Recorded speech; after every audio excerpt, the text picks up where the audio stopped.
दोस्तों याद रहे, YouTube हमारे इस वीडियो की नोटिफिकेशन 19 लाख सब्सक्राइबर्स में से सिर्फ 1000 लोगों को ही भेजेगा और थोड़ी देर में इस वीडियो को भी गायब कर देगा, क्योंकि उसे अश्लीलता से ज्यादा पैसे मिलते हैं, न कि हमारे जैसे ज्ञानवर्धक वीडियो से। इसलिए अगर आप चाहते हैं कि हम और वीडियोस लाते रहें तो कृपया इसे इतना शेयर करें कि YouTube के मुंह पे तमाचा लग सके। पानी की दुनिया से मिली 10 अनोखी चीजें। जैसा कि आप सभी जानते हैं कि हमारी धरती का कुल 70% हिस्सा सिर्फ पानी से घिरा हुआ है, फिर भी इस पानी की दुनिया का 80% से ज्यादा हिस्सा अभी भी रहस्यों में डूबा हुआ है। इस नीली दुनिया की गहराइयों में न जाने कितने रहस्य दफन हैं। हालांकि नई टेक्नोलॉजी की मदद से वैज्ञानिक हर साल अद्भुत चीजों की खोज कर रहे हैं। तो आइए आज हम इस वीडियो में पानी की दुनिया से जुड़े कई बड़े और अनसुलझे अजूबों के बारे में जानेंगे। That's no fish. तो आज के लिस्ट में सबसे पहले हमारे पास कुछ बहुत ही दिलचस्प घटनाएं। तो आइए जानते हैं इस घटना के बारे में जो हाल ही में फरवरी 2019 में घटी है। मछुआरों का एक दल खुले पानी के बीच में उस दिन एक बड़े कैच की तलाश में था, लेकिन फिर अचानक उन्होंने देखा कि पानी में कुछ तैर रहा है और वो नाव से ज्यादा दूर नहीं था। उनको पहले तो लगा कि वो शायद मछली है, लेकिन और पास जाकर उन्होंने उसकी जांच करने का इरादा बनाया और पानी में कूद गए। लेकिन ये क्या, वो कोई मछली नहीं बल्कि हिरन है। जी हाँ दोस्तों, समुद्र के बीच में 2 हिरन फंस गए थे। वो वहां कैसे पहुंचे ये तो जान पाना मुमकिन नहीं है, लेकिन खुशकिस्मती से उनकी जान जरूर बच गई। दी ओल्डेस्ट शिपरेक। पानी के नीचे जहाज के मलबे का मिलना शायद आपको आम बात लगे, लेकिन जिस शिपरेक की बात हम आपको बताने जा रहे हैं वो इतिहास का सबसे पुराना जहाज है। 2017 की शुरुआत में एक पुराना ग्रीक जहाज ब्लैक सी की सतह से लगभग 2 किलोमीटर नीचे पाया गया। इस जहाज की खोज ब्लैक सी मैरीटाइम आर्कियोलॉजिकल प्रोग्राम के जरिए की गई। इन आर्कियोलॉजिस्ट ने इस जहाज के साथ 60 दूसरे जहाजों के मलबे को भी खोज निकाला था, जो समुद्री तल पर 2000 स्क्वायर किलोमीटर के एरिया तक स्थित थे। वैज्ञानिकों ने कार्बन डेटिंग के लिए जहाज के एक टुकड़े को निकाल दिया, जिससे कि ये पता लग सके कि यह जहाज कितना पुराना है। उनकी इस रिसर्च से यह पता चला कि यह बड़ा और प्राचीन जहाज लगभग 400 BC में बना था। उनकी इस घोषणा से यह साबित हो गया कि यह धरती पर पानी के नीचे मिलने वाला सबसे पुराना शिपरेक है। इतने सालों तक पानी के नीचे रह के भी ये बिल्कुल सही कंडीशन में पाया गया। इसके पीछे का कारण रिसर्चर्स बताते हैं कि पानी में इतनी गहराई में ऑक्सीजन की कमी की वजह से ये शिपरेक बिल्कुल सही सलामत मिला। The Apollo 11 mission. अगर आप अभी भी पानी से मिली इन चीजों को देखकर हैरान नहीं हुए हैं तो अब हम आपको जो बताने जा रहे हैं उसे सुनकर आप जरूर चौंक जाएंगे। फ्लोरिडा के तट पर पानी के नीचे लगभग 14,000 फीट की गहराई में सैटर्न बी रॉकेट का इंजन, जिसने नील आर्मस्ट्रांग को बाहरी अंतरिक्ष में लॉन्च किया, अपोलो 11 मिशन में खोजा गया था। ये डूबने के 43 साल बाद खोजा गया। और इतनी बड़ी खोज का क्रेडिट किसको जाता है? तो दोस्तों, इसकी खोज करने वाला व्यक्ति कोई और नहीं बल्कि जानी मानी हस्ती और अमेज़न के CEO जेफ बेजोस हैं, जिन्होंने इसके सर्च ऑपरेशन को फाइनेंशियली सपोर्ट किया था। The train graveyard.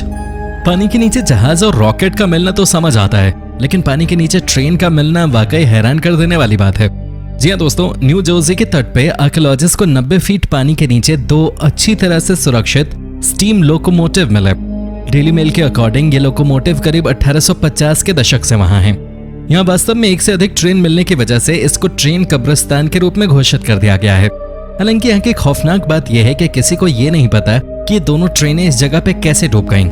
ये माना जाता है कि इन दोनों ट्रेन्स को एक बड़े जहाज द्वारा ले जाया जा रहा था, तभी अचानक कहीं से एक तूफान आया जिसने ट्रेनों को ओवरबोर्ड कर दिया। या ये भी अनुमान लगाया जाता है कि ड्राइवर ने जगह को बचाने के लिए और जहाज के लोगों को राहत पहुंचाने के लिए जानबूझकर ट्रेनों को धक्का दे दिया। किसी भी तरह से इसके डूबने का सटीक कारण आज तक पता नहीं चल पाया है, क्योंकि इस घटना के बारे में उस समय के रिकॉर्ड्स में कोई भी जानकारी नहीं है। The statue of Jesus Christ. आपको इस दुनिया के सबसे यूनिक और खूबसूरत स्टैच्यू के बारे में थोड़ा बहुत तो जरूर पता होगा, लेकिन क्या आपकी जानकारी में कोई ऐसा स्टैच्यू है जो पानी की दुनिया से संबंधित हो? अगर नहीं तो फिक्र मत कीजिए, हम आपको एक ऐसे ही स्टैच्यू के बारे में बताने जा रहे हैं। दशकों पहले इटालियन मूर्तिकार गुइडो गैलेटी ने जीसस क्राइस्ट की एक मूर्ति बनाई जो अपने हाथों को उठाए हुए स्वर्ग की ओर देख रही थी, लेकिन ये मूर्ति पानी में डूब गई। 7 साल बाद उसी सांचे से दूसरी कांस्य की मूर्ति बनाई गई। पहले की तरह ये मूर्ति भी डूब गई, लेकिन अभी भी हार नहीं मानी गई और उसी सांचे में तीसरी मूर्ति बनाई गई जो 25 अगस्त 1965 को जलमग्न हो गई। इस बार उस मूर्ति के डूबने की जगह पानी के भीतर का स्थान जॉन पेने camp coral reef state park में ड्राई रॉक्स के पास था। इस मूर्ति के डूबने के बाद उसको पानी से बाहर न निकालकर पानी के अंदर ही जगह दे दी गई और देखते ही देखते ये लोगों के लिए आकर्षण का केंद्र बन गई। Atlantic 6 Gill shark. दोस्तों, ये कोई आम शार्क नहीं बल्कि एक विशेष प्रजाति की शार्क है। कुछ सालों पहले वैज्ञानिकों ने अटलांटिक महासागर पर मंडराते इस शार्क की एक नई प्रजाति की खोज की। अटलांटिक सिक्स गिल शार्क एक गहरे समुद्र में रहने वाला शार्क है। काफी समय तक ये माना जा रहा था कि ये शार्क हेक्सांचस नाकामुराई के नाम से जानी जाने वाली सिक्स गिल शार्क की वैश्विक प्रजाति का हिस्सा है, लेकिन नए सबूतों से पता चलता है कि ये एक अलग प्रजाति है और इसी वजह से ये हमारी लिस्ट में शामिल हो गई। ज्यादातर शार्क की प्रजातियों में सिर्फ 5 गिल होते हैं, लेकिन जैसा कि इस शार्क का नाम है, वास्तव में ये अपने शरीर में मौजूद 6 गिल्स की मदद से सांस लेती हैं। अटलांटिक सिक्स गिल 6 फीट यानी कि 1.8 मीटर तक लंबी हो सकती हैं, लेकिन ये भारतीय और प्रशांत महासागरों में पाई जाने वाली शार्क्स से काफी हद तक छोटी होती हैं। जायंट ऑकफिश। विशाल ऑकफिश को पहली बार 1772 में समुद्र के किनारे देखा गया था, लेकिन इन्हें बहुत ही कम देखा गया है क्योंकि जायंट ऑकफिश काफी गहराई में रहते हैं। विशाल ऑकफिश को लगभग 3300 फीट यानी 1000 मीटर तक की गहराई तक देखा जा सकता है। ये 56 फीट यानी कि 17 मीटर की लंबाई तक बढ़ सकती हैं और इनका वजन 600 पाउंड यानी 270 किलोग्राम तक होता है। इन मछलियों को अलग अलग नामों से जाना जाता है। छोटी मछलियों की तरह दिखने की वजह से इन सिल्वर फिश को कभी कभी हेरिंग स्किंक भी कहा जाता है। हालांकि ये मछली दिखने में खूबसूरत नहीं होती, लेकिन बहुत से देशों में इसे पूजा जाता है। जापान में ऑरफिश को messenger from the sea god's palace के रूप में जाना जाता है और वहां के लोगों का मानना है कि अगर बहुत सी मछलियां समुद्र से बाहर निकलकर किनारे पे आ जाएं तो ये भूकंप आने का संकेत हो सकता है। थोनिस हेराक्लियन।